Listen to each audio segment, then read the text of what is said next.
essentially tried to marry two different traditions, a beer style, kind of somewhat forgotten beer style from Germany called Goza, which is a sour and salty style of beer. We were simply sitting in a Tatanteng and somebody ordered salted lime 7-Up, which is like a very common thing in Hong Kong. And then we started to think this kind of idea would incorporate into beer would be really cool. Hi, I'm Rohit Dugar, the founder of Young Master Brewery here in Hong Kong. So somebody in the team pointed us to this movie from the 60s. It's about the son of the owner of a factory, so the young master of the factory, and it's a coming of age kind of story. He's a young playful character, and as kind of the plot progresses, he gets serious and responsible and does the right thing. That kind of resonated at many levels because beer is supposed to be fun and playful. Young Master is one of the first craft breweries in Hong Kong, and now one of the largest. Over the course of next year, we expect to be producing at full capacity, which is about 1 million or so liters a year.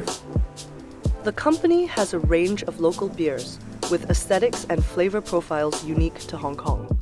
For example, this beer, Tatanteng Goza, it's soured using lactobacillus, essentially probiotic strains of lactobacillus bacteria, and we add sea salt and coriander seeds. And we layered essentially, house-aged salted lime flavor on it, which kind of just brings the whole thing together. I think that's an example of how we approach using local ingredients. We don't want to indiscriminately just throw something in for the sake of doing it. It needs to be rooted and make sense as an overall beer.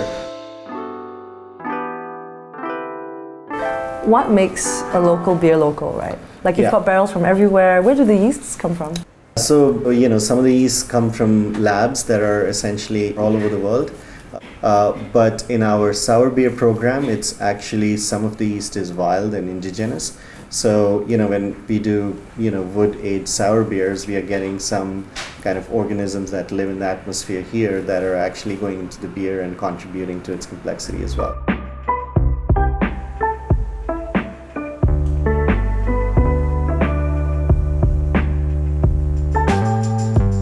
The beer Hak Mo Sheng is essentially inspired by Chinese mythology, and it's named after this kind of demon who represents the dark side.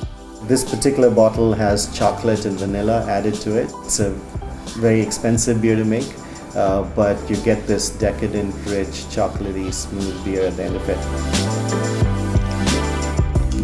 So this beer called Another One, we took this as a technical challenge. How do we make a beer that's relatively low in alcohol but still very flavorful? And that is not an easy thing to do. Once you go below kind of the 4.5% mark, most of the beers in the market that you'll see are going to be very watery and not interesting at all. So we had to change our brewing technique quite substantially to be able to do this. The thing about the tastes, especially in East Asia, is most people love their tasteless lagers and their profileless beers, right?